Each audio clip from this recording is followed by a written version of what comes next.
अब पढ़ने जा रहे हैं किसका, कर्व का। अब ध्यान देना है।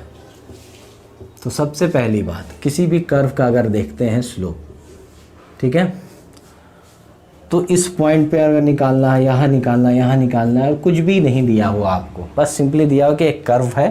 अभी हम पूछना चाह रहे हैं कि स्लोप कैसे निकलेगा। तो slope of a curve is tangent at that point. तो अगर मान लो यहाँ पर का स्लोप निकालना है तो ये क्या करना पड़ेगा, टेंजेंट खींचना पड़ेगा। और टेंजेंट क्या होता है ये आपको मालूम है, विच touches a point of the geometry. किसी भी ज्योमेट्री का एक ऐसा लाइन जो सिर्फ एक पॉइंट को टच करता हो उसको क्या बोलते हैं, टेंजेंट बोलते हैं। तो देखो ध्यान से, यहाँ से एंगल लिया, थीटा हो गया है ना, ये देखो थीटा बी हो गया सपोज। अब देखो ध्यान से, थीटा सी हो गया सपोज, सी पॉइंट का ए बी सी का ले लिए। तो हर एक पॉइंट पे क्या हो रहा है, एंगल देखो चेंज होता जा रहा, बढ़ रहा ना। तो हर जगह का स्लोप क्या होगा, डिफरेंट होगा, ठीक है।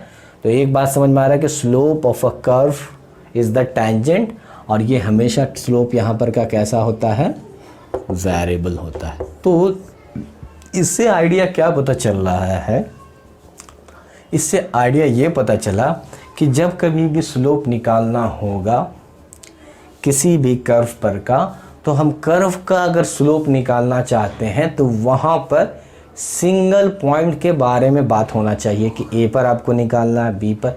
क्यों? क्योंकि अगर हम सिर्फ बोल दे स्लोप ऑफ अ कर्व हो गया tan 30 tan 60, गड़बड़ है।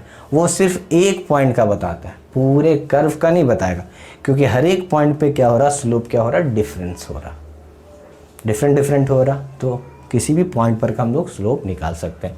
और स्लोप निकालने के लिए आपका क्या है, tan थीटा दिया हुआ, ये याद रहेगा, कोई इशू नहीं है। जितना एंगल दिया रहेगा स्लोप निकल जाएगा, ठीक है। अब यहाँ पर एक और अच्छा तरीका सीखते हैं कि सर स्लोप पॉजिटिव होगा, नेगेटिव क्या होगा, कैसे निकालेंगे कर्व पर के लिए। तो एकदम आसान मेथड समझाते हैं, ध्यान से देखो। सपोज़ यहाँ पर एक कर्व, इसी का एक एग्जांपल लेते हैं, एक पॉइंट ए, एक स्ट्रेट लाइन डाल दिए, ठीक है। अब देखना ध्यान से, कभी भी स्लोप का पॉजिटिव नेगेटिव देखना है, जीरो है, क्या करेंगे, एक क्वाड्रेंट ड्रॉ करेंगे। किसी स्ट्रेट लाइन में भी देख सकते हैं, क्वाड्रेंट ड्रॉ की तो ये जो लाइन आया, ठीक है, ये जो लाइन है वो किस क्वाड्रेंट में है, फर्स्ट में है और थर्ड में है। ये सेकंड हो गया, ये फोर्थ हो गया। हम लोग को मालूम है कि tan थीटा जो पॉजिटिव होता है, tan थीटा वो पॉजिटिव होता है फर्स्ट क्वाड्रेंट में और थर्ड क्वाड्रेंट में। इसका मतलब स्लोप भी क्या होगा, पॉजिटिव होगा, जब लाइन कहाँ पर होगा, फर्स्ट और थर्ड में। बहुत अच्छा मेथड है। अगर मान लो कि हमको एक स्ट्रेट लाइन ही दे दिया ऐसे करके, अब तुमको लग रहा होगा कि ये जो लाइन जो है, ठीक है, ये आपका ऐसे करके दे दिया, बढ़िया से इसको समझ लेते हैं, ये दे दिया लाइन, ये लग रहा होगा कि ये आपका जो लाइन है वो फर्स्ट क्वाड्रेंट में है, तो स्लोप इसका कैसा होना चाहिए, पॉजिटिव। नहीं, बिल्कुल गलत है, ये ऐसा नहीं है। स्लोप देखने के लिए क्या करेंगे, एक क्वाड्रेंट ड्रॉ करेंगे। क्वाड्रेंट ड्रॉ करने के बाद देखेंगे कि किस क्वाड्रेंट में जा रहा है। अगर ये फर्स्ट और थर्ड में होता तो पॉजिटिव होता। अगर यही लाइन जो है वो किस में जाए, सेकंड और फोर्थ में जाए, तो ये एम का वैल्यू कैसा हो जाएगा, निगेटिव हो जाएगा। तो हम लोग क्या देख रहे हैं यहाँ पर कि ये जो लाइन है सेकंड और फोर्थ में गया, इसका मतलब स्लोप इसका निगेटिव है। अच्छे समझ में आया। ये लाइन में ड्रॉ करना है क्वाड्रेंट, और फिर देखना है ये किस कोऑर्डिनेट में, ये सॉरी किस क्वाड्रेंट में है। अगर फर्स्ट और थर्ड में गया तो पॉजिटिव, सेकंड और फोर्थ में गया तो निगेटिव। उसी तरीके से यहाँ भी देख लेंगे, ठीक है। चलो एक और देखते हैं एग्जाम्पल। अगर मान लो कि स्ट्रेट लाइन ए, मतलब ये ऐसे कर्व दिया हुआ, ठीक है। अब पूछ रहा है कि इस पॉइंट पे आपका बताइए कि स्लोप क्या होगा, और पॉजिटिव होगा या नेगेटिव होगा। तो सबसे पहले टेंजेंट ड्रॉ कर लिए, सही है, पहला काम हो गया, ठीक। यहाँ पर अगर एंगल दिया हुआ होगा तो आराम से निकाल सकते हैं tan थीटा। थीटा का कुछ भी वैल्यू अगर दिया होता तो आंसर निकल जाता। एक मेथड ये। पॉजिटिव नेगेटिव निकालने के लिए कैसे देखेंगे, इसको फिर ड्रॉ करेंगे।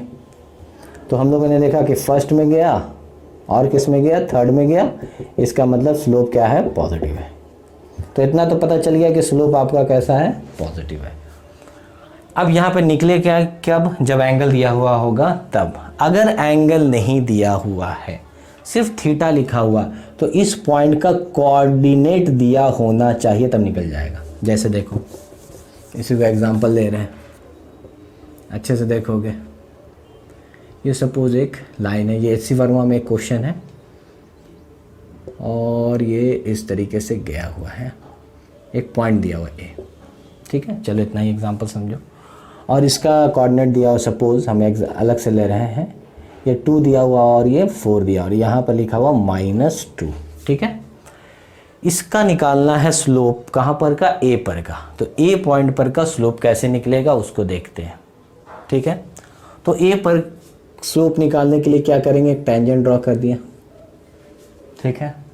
अगर थीटा दिया हुआ होता तो कोई बात नहीं था, एम का वैल्यू tan थीटा हो जाता। लेकिन अब ध्यान से देखना, यहाँ पर क्या है दिक्कत, कोऑर्डिनेट गिवन है, थीटा निकालना। तो अब हम लोग 2 तरीके से इसको बना सकते हैं, अच्छे से देखेंगे। एक तो लिखेंगे tan थीटा = p/v, निकल जाएगा। देखो ये आपका p का काम कर रहा है, ये पूरा टोटल जो है p का, तो यहाँ पर का भी कोऑर्डिनेट तो 2 ही है। तो हम निकालने जाएंगे तो p/v, p का काम ये कर रहा है मतलब 4, और बेस का काम कर रहा है कितना, 4, कितना आ गया, 1 आ गया। चलो ये एक मेथड था, p/v कोऑर्डिनेट दिया रहता है तो आराम से p/v निकाल सकते हैं। अगर हम tan थीटा ये एंगल नहीं देखते, सपोज अब बोलते कि निकालो इसका कोऑर्डिनेट, ठीक है, तो आप अपने से ले सकते हो, tan थीटा निकाल सकते हो, कोई दिक्कत नहीं। एक और मेथड है कोऑर्डिनेट मेथड, देखो ध्यान से, ये कितना हो गया, -2 0 हो गया। तो ये आपका काम कर रहा है x1 y1 का, ये किसका काम कर रहा है, x2 y2 का। तो स्लोप जब निकालने जाएंगे तो y2 - y1, x2 - x1, y2 का वैल्यू 4 -0 डिवाइडेड बाई 2 -2, कितना हो गया, 4 डिवाइडेड बाई 4, आ गया कितना, 1। जो आपको आसान लगता है जैसे भी करने में, अगर थीटा दिया, 3 ही केसेस हो सकता है, एकदम बढ़िया से इसको समझो। या डायरेक्ट दे दे tan थीटा, एंगल दे दे तो आंसर निकल जाएगा।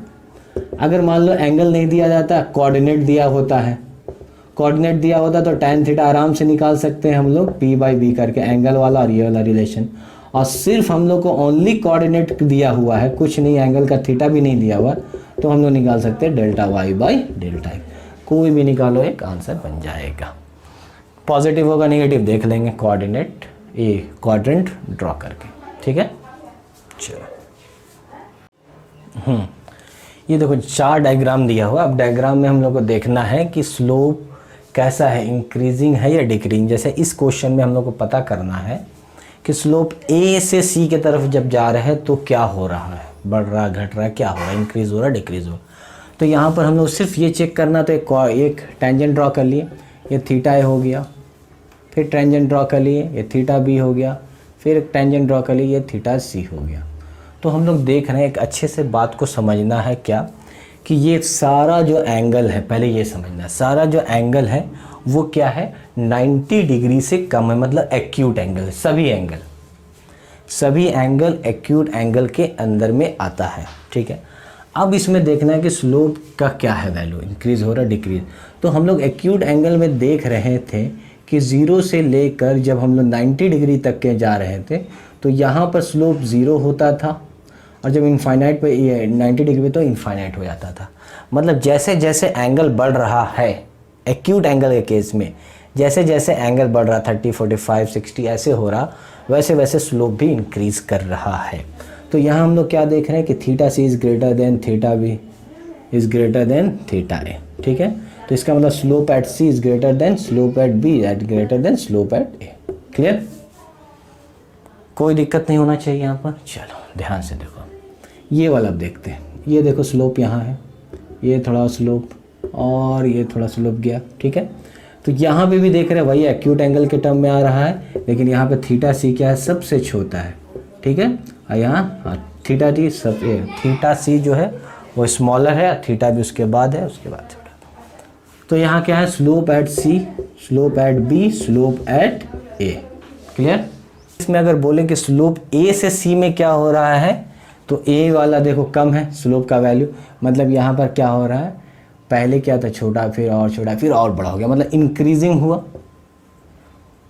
यहाँ स्मॉलर था, फिर उससे बड़ा, फिर उससे बड़ा। यहाँ पर क्या हो रहा है, अगर हम A to C देखें तो यहाँ पर सबसे बड़ा था, फिर उससे छोटा, फिर सबसे छोटा, मतलब क्या हो गया, डिक्रीजिंग, स्लोप घट गया। यहाँ देखते हैं तो ये देखो स्लोप, टेंजेंट ड्रॉ करना सीखिए। यहाँ पे स्लोप क्या हो गया, पॉजिटिव हो गया आपका। यहाँ स्लोप क्या हो गया, 0 हो गया। यहाँ स्लोप क्या हो गया, निगेटिव। वही क्वाड्रेंट ड्रॉ करके देख लिए। तो पॉजिटिव, 0, निगेटिव, इसका मतलब क्या हो रहा है, कम होता चला जा रहा है, ठीक है, निगेटिव।